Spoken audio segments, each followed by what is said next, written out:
From the compostable studios of Univest at Lehigh Valley Public Media in Bethlehem, PA, it is time for another acrimonious episode of chemical-free horticultural hijinks you bet your garden. Is that pile in your backyard creating compost that will feed your plants and protect them from disease? Or is it just your local commingled recycling center? I'm Mike McGrath, and on today's show, we'll discuss the difference between compost and compostables. Plus, and especially heaping helping of your fabulous phone call questions, comments, tips, tricks, suggestions, and radiantly redundant rationalizations. So stay right where you are, cats and kittens, because it's all coming up faster than you properly recycling your holiday trash. Right after this. Support for You Bet Your Garden is provided by the Espoma Company, offering a complete selection of natural organic plant foods and potting soils. More information about Espoma and the Espoma Natural Gardening Community can be found at espoma.com. Welcome to another thrilling episode of You Bet Your Garden from the Univest studios at Lehigh Valley Public Media in Bethlehem, PA. I am your host, Mike McGrath. Coming up later in the show, do you think you are making garden compost, or are you just composting? We'll talk about the crucial difference after lots more of your fabulous phone calls at 888-492-9444. Mark, welcome to You Bet Your Garden. Thank you. Well, thank you, Mark. How you doing? I'm doing good. A little dreary here, but other than that, great. Well, where is here? Cleveland Heights, Ohio. Oh, God. Please stay my hand from making Cleveland jokes. Doesn't resemble Paris in the winter, let's put it that way. All right. So what can we do you for? Well, I have a question that I've wondered about for a while about a mystery garlic that appeared in my garden. Okay. And I grow two different types of garlic. One is a mild Italian garlic that has a good-sized bulb, and the other is this sharp purple garlic, skinned garlic that has small bulbs. And I rested one of my beds because the garlics had gotten mushy, and then after a year, this new garlic plant just started growing, and it had stouter leaves, and it looked different, so I just let it grow, and when it was ready, I pulled it, and it was a very large head, and the cloves were nice, so I just kept planting it, and it has slightly purple skin on the cloves. And I have no idea where it came from, and I initially thought maybe it was a hybridization between the two types of garlic I grow. And then I asked some people, and they said that garlic really doesn't hybridize, and I always cut the scapes off. Okay. So I have no idea where it came from, and it just is a mystery to me because no one in the neighborhood seems to grow garlic but me. Gotcha. Okay, so by cutting the scapes off early in spring, early summer, you're preventing the garlic from setting seed. Now, how many years have you been doing this? Probably 8 or 9. Okay. And am I correct in this new garlic appeared in an otherwise empty bed? Yes. Okay. And you say nobody else in your neighborhood grows garlic? That I know of. Right, because I would blame evil squirrels, first of all, for, digging up their garlic and planting it in your patch. And by the way, have you cured the neck rot that was assaulting your garlic? Well, after 2 years of just letting it sit, I don't seem to have a trouble with it. And since the mystery garlic seemed to not have a trouble, I tend to plant the mystery garlic in that bed. Okay. And you have been planting the mystery garlic for how many seasons? Probably about 4. Okay. And obviously you like this combination variety. Do you only replant the biggest cloves? Do you save anything for cooking and tasting? I only plant the biggest cloves, and then the rest of it I eat. My wife makes pesto with it, and I usually plant about 100 plants a year. Right, 100 cloves. Right. Yeah. So about 30 of each of the 3 types. Well, there is a mystery here, obviously. I will tell you that in one essence, the same thing happened to me. When I started growing garlic, I had a very busy season speaking around the country at garden shows and master gardener events and stuff. And for some reason, I came home at the end of the season with samples of 4 different garlics.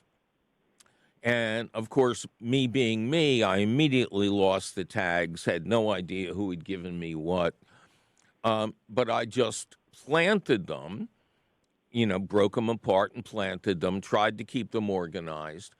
And over the years, some did much better than others. And eventually a strain developed that was all similar to each other. I know there's a word in there somewhere, but I'll find it out on Friday or something. But they were all one variety. And I happened to be speaking at the Seed Savers Exchange in Decorah, Iowa, that season after I had harvested, and was showing people farmers how to make garlic powder and garlic vinegar to get that extra price boost and everything like that. And Seed Savers asked for some samples of my garlic, and they planted it out and got back to me a couple years later and said, "This is your garlic. I mean, this is not a variety that's exactly like any other variety we know." So inside the clove, there's a lot of DNA going on. And what should happen is the clove should produce a clone of the bulb it was taken off of. But every once in a while, there occurs in gardening and horticulture something called a sport, S-P-O-R-T, where all of a sudden, you've got this big row of rhododendrons that are one color or spring bulbs, and something new shows up. And you did exactly what you're supposed to. You treasured it. You replanted it. And I would say that it is a true sport as to how it happened. I have no idea. But I would say that you have a variety that, first of all, sounds amazing. But I think you have the right to name it at this point, because accidentally it was created in your garden, but you have cultivated it, and that's the most important thing. Well, if I would ever name it, I would just call it mystery garlic. But you don't think that would sell in a seed catalog? Well, I don't know. One person had recommended that I have it sequenced to see what it was. Boy, that would be expensive. And that's what I thought. Yeah. No, there's probably an organization. I mean, we garlic heads are really into our garlic. But I will ask you a question. If you're going to get 100 bulbs, ideally, this coming summer, I will offer to trade you some of my bulbs for a couple of these bulbs, and I'll grow it out in a totally different climate and see what happens. I would certainly be willing to send you some if you're interested. All right. Well, we will keep in touch, man, and the science will continue onward. Well, thank you very much. I appreciate getting a little more information about it. Well, thank you, Mark. It's a great topic. Thank you for calling.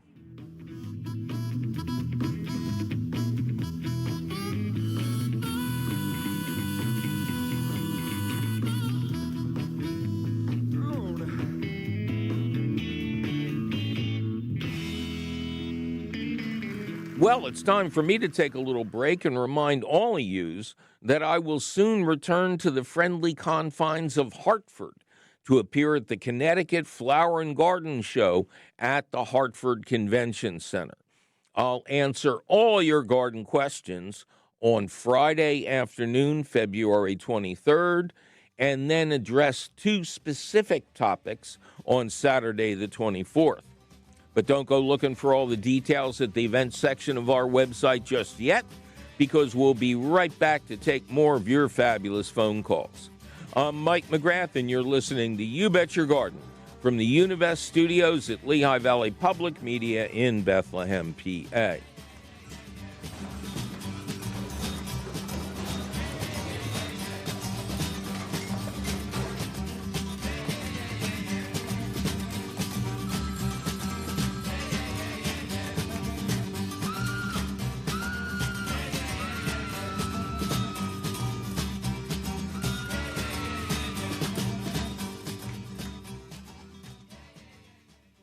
Support for You Bet Your Garden is provided by the Espoma Company, offering a complete selection of natural organic plant foods and potting soils. More information about Espoma and the Espoma Natural Gardening Community can be found at espoma.com.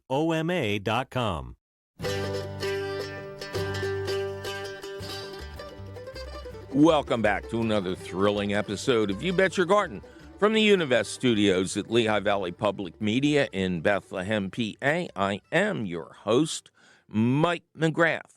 Coming up later in the show, we're going to discuss composting in a way that may surprise you. But right now, we had a phone call from the editor of Electronic Design magazine, a gentleman named Bill Wong, who wanted to talk to me about rechargeable versus corded electric devices in the garden. And we liked it so much, I think we're turning it from a phone call into an interview. So here we go. Bill Wong, Electronic Design Magazine. Bill, welcome to You Bet Your Garden. Hi, Mike. Nice to be on. It's nice to have you on, Bill. How you doing? Fine. Just finishing up shredding a lot of leaves. Oh, okay. Doing what to leaves? Well, shredding them. And in fact, I was sort of going to talk to you. I want to give you a little bit of background. I'm actually the editor of Electronic Design magazine, and I've been following your show for a very long time. And I'm very glad that you're talking to people about shredding their leaves using electrical devices as opposed to gas-powered ones. Oh, yeah. Now, your magazine, are you in the greater Philadelphia area? No, actually, I'm in the Philadelphia area, but our main base is in Tennessee.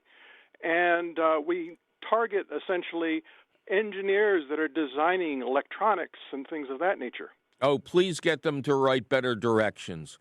Please, please. And yeah, unfortunately, these days, AI is probably going to wind up doing that, which is going to make things progressively worse. I was just going to say, when you think it can't get any worse, and make the type bigger. Who is supposed to read this stuff? Anyway, so, yes, I remember your email. I was very anxious to get you on the show because you were essentially challenging me about a position I've held for the last, 5-10 years, but I'm not sure that I'm right anymore or that there's simply one way to go. But I have a feeling you and I can both agree that the phasing out of the gasoline and oil two-stroke engines for gardening will be a blessing. Definitely. And I, for one, have actually been using the electrical versions of, the shredders and leaf blowers and things like that. But I've been using essentially the wired version, which I think you've sort of gone away from. And, extension cords are a challenge, but there are two advantages to that. Number one is obviously you don't need batteries. And number two, these types tend to be less expensive and actually lighter, even though you do have to drag the cord around. Well, no, you're right about the lightness factor. Every time I get a machine ready for use, I keep thinking, boy, I hope in the future they make these rechargeable batteries lighter, because I have at least one device that it doubles the weight of the machine itself. So corded versus rechargeable. That's pretty much it. Sort of mentioning that, both are out there. And obviously for those people that have a larger area that doesn't necessarily have an outlet readily available, that's going to be a challenge. But, you have a 100-foot cord, you can get quite an area covered with that. Yeah, Bill, I got 600-foot cords with so much black tape wrapped around them you can't see the orange cord anymore. I was terrible at using a corded mulching mower. I mean, it didn't matter what I did. I could spray paint it fluorescent orange. I would still run over it. And, there are, especially at leaf shredding time, there are just places where it's too darned inconvenient to keep being close to an outside outlet. But your email made me start thinking about this in a different way, because, and I'm going to misquote you probably here, but I believe your main concern is, okay, this is convenient, it's electrical versus gas, but what are we going to do with all these old dead batteries? Exactly. And it's very important that those batteries be recycled. And most of those are ones that are, you buy at Home Depot or Lowe's or things like that. They do recycle them. So yes. It's very important to recycle that, as well as the electronics, should you actually wear out one of these things. Oh, yeah. No, I do. Home Depot and Staples, depending on what it is. I'm very happy I can take, at Home Depot, I can take my old fluorescent light bulbs as they finally die off. That was a poor median between incandescent bulbs and LEDs. And I can take my electronics to Staples, the batteries to Home Depot. It makes me happy, because I'm not hugely a fan of big box stores, because I want people to go to local garden centers instead. But this is a huge service they provide. Now, I want to throw something at you that I read almost simultaneously with your email. And that was, and you probably know more about this than I do, but there's a company somewhere here in the United States that's taking the truly big batteries, the giant ones for hybrids and all-electric cars, and they found that they can, I don't know exactly what the technique is, but they can break them down into smaller components. And I think I read, and I'm going to get this wrong for sure, I think I read that every, Prius or whatever kind of battery is actually a series of units. And they mentioned, I believe, the number 24. But that you can take 4 of those units, wire them together, and power a significant amount of, let's say, machinery, for lack of a better word. So with cars, I can envision a future where, when a car gets totaled, or I've had electric cars almost not all my life, but since the first Prius came out, and I never had a battery go bad on me. I don't believe that they ever go bad. But well, they actually do. And what's interesting is that if you got all the way down, the batteries are not much bigger than a D cell, but there are lots of them. Exactly. And what happens is with a car, it's true of a lot of other things like cell phones and things like that, but at a certain point, the batteries don't necessarily retain as much charge as they do when they're brand new. Now, for a car, that makes a difference because you have to drive it, and you want it to go as far as possible. But in a fixed environment, you're not necessarily concerned about how big those things are. So they have potentially a much longer life, and you can then essentially take them and put together as many as you want. And they could be used as backup batteries for a house or any one of a number of things, because the types of electronics, the inverters that are involved, are now effectively standard. The same kind of technology that's being used for photovoltaic to put the current back out onto the grid as well as into batteries. So all of that technology has been advancing and becoming more efficient, and it is possible to recycle batteries and get them down to their chemical components, but that's much more expensive. If you can keep a battery as a battery and have useful use out of it, that's a much better payoff than actually doing the recycling. So let's say you have either a hybrid or an electric car and something happens to it or you get bored with it. There is now technology that exists to take those car batteries, and the more I think about it now, to make them into rechargeable batteries for outdoor power tools. That is much more of a challenge because you have to consider what the form factors are. And in fact, that's one of the challenges with recycling the car batteries into other applications like this, is that you effectively want them interchangeable. And unfortunately, it's not like you have 9-volt batteries and A cells and double A's and D cells and things like that where they're all the same size. These all tend to be different. It's the same type of thing with the rechargeable batteries for electronic devices. The one that you're using for your shredder is different than the one you're using in your lawnmower. But I also have to mention here that in the big home stores, I have noticed more and more companies making outdoor devices that use the same battery. That is correct, and that's something that's been done before on some of the commercial tools that were out there, but now it's becoming much more common, and it's really something that we need to do because this way those batteries, recycling them, become much more straightforward. Yes, exactly. Kind of like when every cell phone had a different charging port. And you could have 8 of those things in your special box, and you'd never find the one the phone needs. So standardization is incredibly important as we move into this highly technological future. That's correct. And the port that you were mentioning for the cell phones is called USB Type-C. And that's essentially been mandated in Europe and essentially has become standard within the industry. I fooled them all.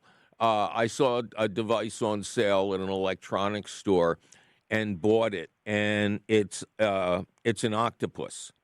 There's a standard USB port on one end that you plug into your computer, probably even your toaster now, and then it had 5 different adapters coming out, so you had to have the right one.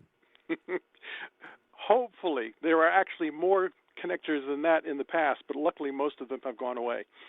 So let me kind of sum this up. Obviously, we're all for electric and getting rid of these terrible 2-stroke engines. if you can use a corded machine, and there are a lot of situations I can think of where that's going to be easy, and you should go with corded. But for things that take you all over your property, here and there, rechargeable is totally acceptable. It makes the job possible, but you've got to take the disposal, so to speak, or the recycling of that battery very seriously. Yes. And regarding some things that only work with wires, I'd like to put my 2 cents in for the vertical shredders. You've mentioned them before. I unfortunately don't have any significant trees anymore because we had to cut them all down. But I get lots of leaves from my neighbors. Right. And I usually take about, 2 cubic yards worth of shredded leaves, which compost down to about 1 cubic yard when they're all done. But that takes care of my raised beds for the year. Yeah. No, it'll either be in this show or in a previous show, because we don't know how we put these things together. But that's a big topic at the beginning of the year for me right now. We're going to go into the real specifics of shredding your leaves and making real compost. I think it's a question of the week you're going to be interested in. Oh, definitely. I'm looking forward to it. All right, Bill. Well, thank you for bringing up an important point. Bill, are you the editor of Electronic Design Magazine? That's correct. I'm actually the senior contact director for that and microwaves and RF. So all those wireless devices are covered by microwaves and RF. All right. Well, thanks for thinking. Thanks for bringing this to our attention. And it reminds me that no matter how much you know, you never know it all. Well, we'll keep on listening because I always learn stuff from you. All right. Well, you learned me something, so we're even.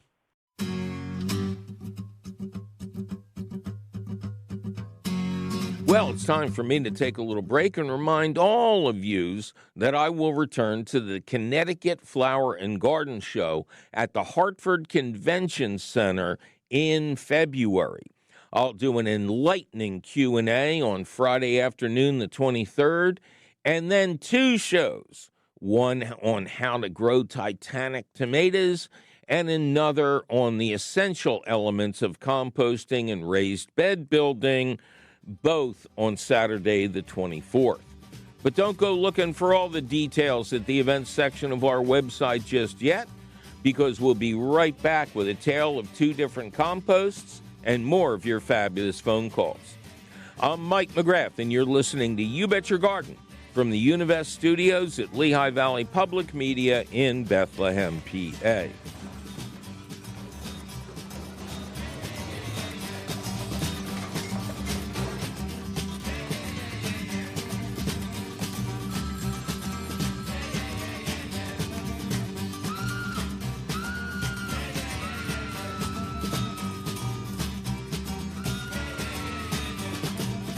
This is 91.3 FM, WLVR Bethlehem, WLVR.org. Welcome back to another thrilling episode of You Bet Your Garden from the Univest Studios at Lehigh Valley Public Media in Bethlehem, PA. I am your host, and my name is Mike McGrath. I am your host, Mike McGrath, and we're in the stretch now, cats and kittens. In just a little bit, we'll blow your mind with a tale of 2 types of compost. But first, another of your fabulous phone calls at 888-492-9444. 888-492-9444. Jacob, welcome to You Bet Your Garden. Hey, Mike. How are you doing today? I'm just ducky. Thanks for asking. How is Jacob doing? I'm doing okay. I'm over in Bethlehem, not just across the river from you guys. Okay. I'm calling because I've been having some squirrel problems. I know that this one will definitely strike close to home for you because they're coming after my garlic. Oh, evil squirrels, by the way, Jacob. Let's call them by their proper scientific name. Of course, how could I forget? Evil squirrels. Yeah, so basically this past summer I moved into a second-story apartment, and I wanted to try my hand at growing some herbs and whatnot, and I had a lot of success with that over the summer. I just had a couple of those planters you can like balance on balcony railings. Oh, I so like that those. Was full yeah, with the cutout in the middle. Yep. They ended up not balancing super well, so I was always afraid that they were going to fall. But they do get a decent amount of sun, even though the whole balcony does have a pretty big tree covering it. Everything grew fine and nothing really died. And then towards the end of the summer season, I decided to try my hand at growing garlic after all the herbs died and I had harvested everything, because I heard garlic was super easy, and I saw, of course, your step-by-step guide on how to harvest and pick which bulbs and all that to plant for next season. So I put some new soil in the planters. I got a bunch of garlic from my farmer's market, picked the best bulbs that I could, and I planted probably I'd say probably 25 all said and done, a couple inches apart across 4 of these planters. And you planted the cloves. Yes. Yeah. Okay. Yes, I harvested the biggest bulbs, planted the cloves, so that way the sprout was obviously facing up. And then I started to notice after like a week or two of I'd come home from work and I would notice the soil looked disturbed, and I thought, oh, that's interesting. That's probably some critters trying to pick at it or whatever. And then I caught a couple squirrels in the act carrying some of the bulbs away from those planters. So I looked up online what are some cheap and effective ways to deter squirrels, and every place I looked said, oh, just spray garlic powder or get some garlic and water. That'll keep them away. So I thought, well, clearly they're not going to be deterred if I'm just sweetening the deal for them with more garlic on top of what they're already stealing. But then they said the next best thing was to just put a bunch of fresh cracked black pepper all over the soil, and that seems to have been working, but I have to keep on reapplying it every time it rains because it gets washed away. I was just wondering if you had any better ideas for dealing with this menace. Well, you appear to be plagued by squirrels of Italian origin, obviously. And they're using it to season their other food, like your spring bulbs up in the trees. I have had problems. Squirrels love to dig in freshly worked soil. So when I put in my garlic cloves, we almost always notice some squirrel holes in the bed. They have not yet carried anything away. Yours may be more advanced, so don't let them talk to my squirrels. I don't need any help. I think we're far enough away that they wouldn't cross paths, but you never know. You may find that they're getting rid of, and see, that's it. I mean, they're taking cloves, and because they haven't had a chance to become whole bulbs yet, and because a clove is, the closest to just raw garlic, I would think that it would repel them. This is like Superman discovering an antidote to kryptonite. Exactly. So I got 2 suggestions for you. I don't know who recommended black pepper, but I would think that would be a 4 on a scale to 10, whereby if you get a lot of hot pepper and run that through a dedicated blender or crush it up with a hammer or something and put that on the surface of the soil, that'll keep them out because they are vulnerable to getting it in their eyes and stuff. So, and they won't be hurt. They're so smart, they won't come back again. Your other alternative is to get a roll of chicken wire and wrap the wire in this case, because you can pick these things up and put them right back down again, right? Yeah. I would wrap the whole container in chicken wire and put it back down into place, make sure the sides are covered, and then they can't get at it. This is one of the prime remedies for people who have cats doing their business in their raised beds as well. Now, you are going to face a conundrum in the spring. Your garlic will be maturing. Oh, and don't worry about the sprouts. They'll find a way to come up through the holes in the chicken wire. If you see any of them struggling, just go out there with wire cutters and make a little extra room for the sprouts. Okay. But that works for spring bulbs, too. They find their way.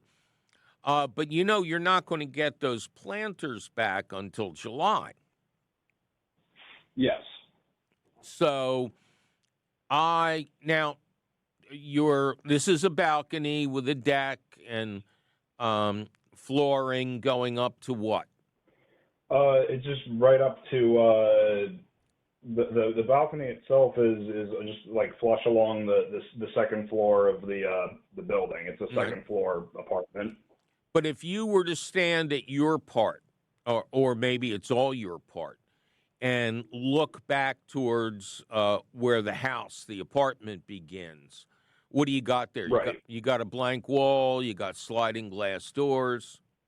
The planters are right in front of the door that goes into my kitchen, but then everything around that is just a brick wall.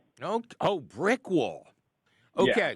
So although garlic can survive outdoors in containers, you have a double whammy because not only are your garlic not in the ground, but they're high up off the ground.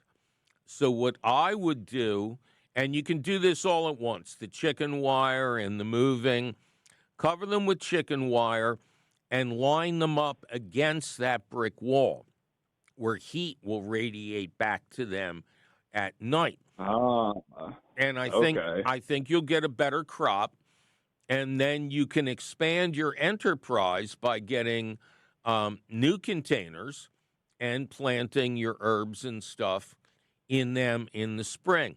And if they are really wobbly, I would recommend that you just put a couple of screws in the bottom going into the deck material, and then fill them up with soil and plants. And then you can, plant some winter crops in there as well. Things like pansies that would survive the winter even at that height off the ground very well. And then you're going to get twice what you planned on. All right, that all sounds like a bunch of really good ideas. Score one for the humans. Yeah, we needed it. All right, thanks for calling, Jake, and good luck to you, sir. Of course. Thanks a lot, Mike. Bye-bye. Have a good day. Bye. All right, as promised, it is time for the question of the week, which we're calling, are you ready? Are you making compost or are you just composting? Now, I always feel bad when a publisher sends me a new book about how to make compost. I start with high hopes, but when I get to topics like grass clippings, sawdust, newspapers, junk mail, and compostable food containers, I realize that it's just another book whose information will prove useless at best and plant deadly at worst. By the way, I never interview those authors. I'm not going to beat people down who think they're doing good by repeating outdated or incorrect information from other people's books, internet articles, or extension service bulletins. Instead of me doing that, let us discuss the difference between making compost and composting. Number one, items that, quote, compost. Lots of materials that are, quote, recommended for compost pile inclusion will, over time, break down and decompose. But just because materials like office paper or compostable food containers will break down does not mean that they become compost. Cardboard, junk mail, sawdust, newspapers, and such have zero plant feeding potential. Yes, the pile will eventually decrease in size. It may even look like dirt at the end, but it will not magically acquire plant-feeding nutrients that its raw materials never had. You didn't make compost, you made fast food fill. Say that 3 times real fast, cats and kittens. Number 2, items that do make compost. To create compost that will fertilize your plants, prevent disease, and put life back into your soil, you must start with raw ingredients.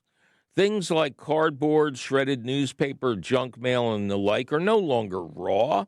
They've been heavily processed, and they're not going to add anything other than bleach and toxins to your pile. Shredded fall leaves, on the other hand, are teeming with life. Carbon, beneficial microbes, and micronutrients that are all primed to create the perfect fertilizer and disease protection for your plants. If you do nothing more than shred up your nutrient-rich fall leaves and put them into a container or enclosure with good airflow, they will eventually break down into good compost for your plants. But if you don't shred them, they'll stick together, resist composting, and get moldy. Important takeaway number 1. The smaller the particle size of the original ingredients, the faster the material will become compost. Shredded leaves are the classic example.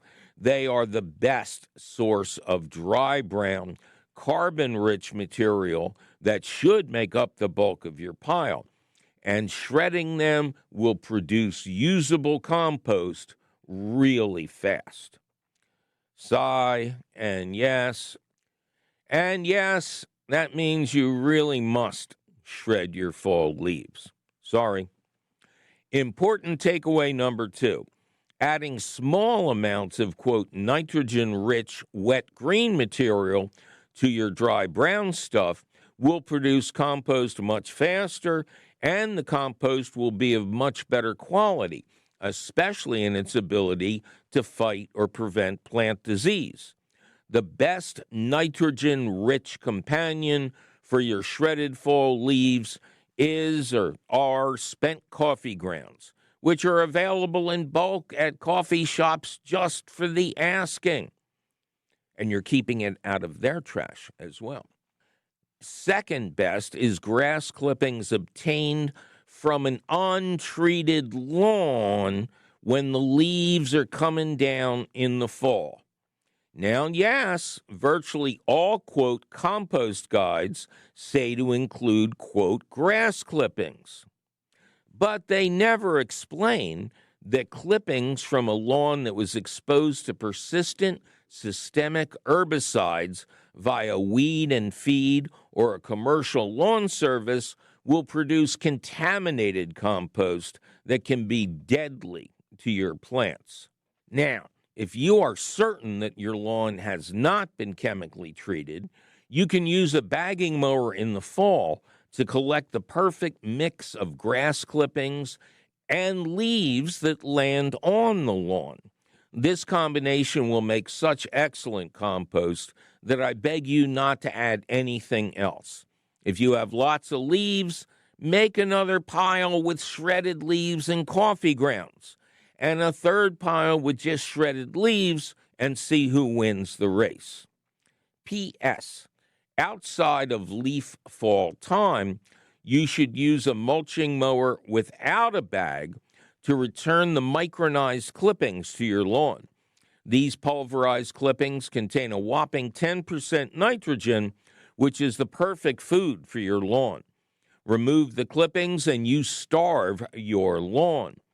Plus, if you do have treated grass, this is the only way to use those clippings safely. Do not put them out for recycling. Important takeaway number 3.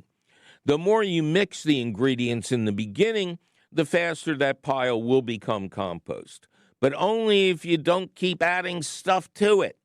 The ideal way to compost is using the batch system. You fill a bin, whether homemade or purchased, to the top, and then leave it alone. If you keep adding new things, it'll never be finished. Resist the temptation to seize defeat from the jaws of victory when that pile shrinks down in size. Make a second pile instead. Kitchen scraps. Sorry, but outside of coffee grounds and finely ground eggshells, most kitchen waste is very low in nutrients. Yeah, I know that doing good with kitchen scraps are probably why you decided to start composting.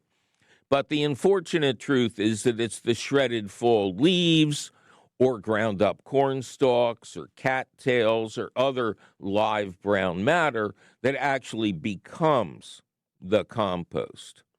If you have a critter-proof bin, it's perfectly fine to mix in small amounts of kitchen waste like chopped up broccoli stalks, but no more than around 5 to 10% of the total pile. Same with coffee grounds. No more than a 5-gallon bucket mixed into a large pile of shredded brown material. Because lots of shredded brown plant material plus a little kitchen waste makes for a perfect pile.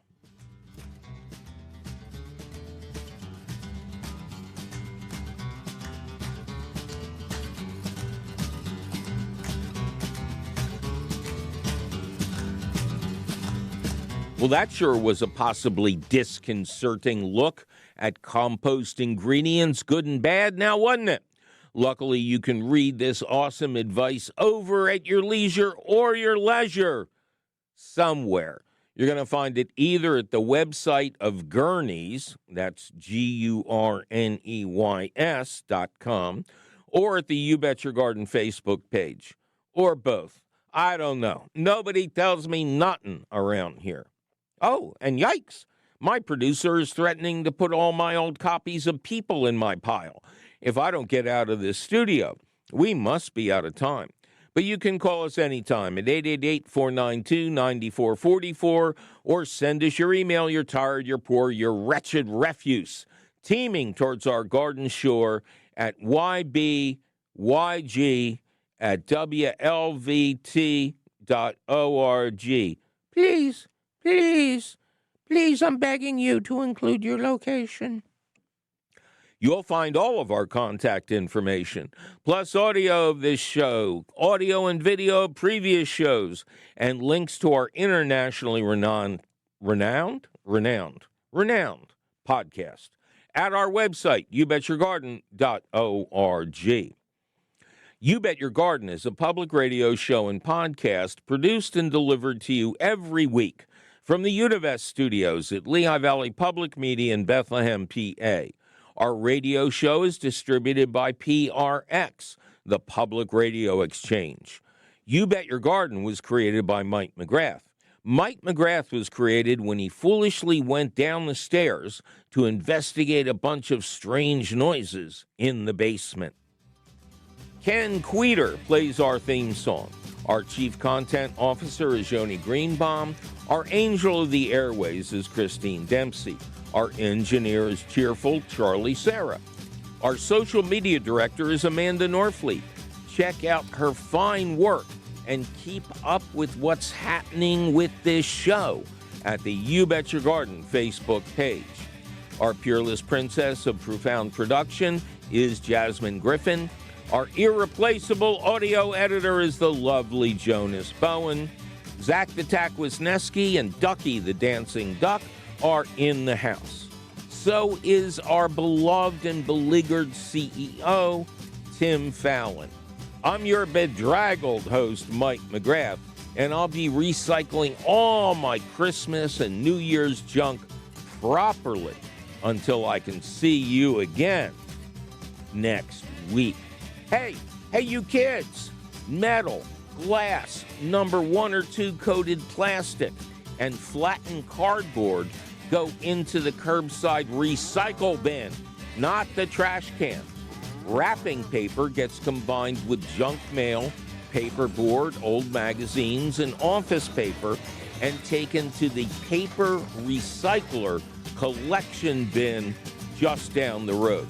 Get it right, people, and don't put any of it in your compost pile.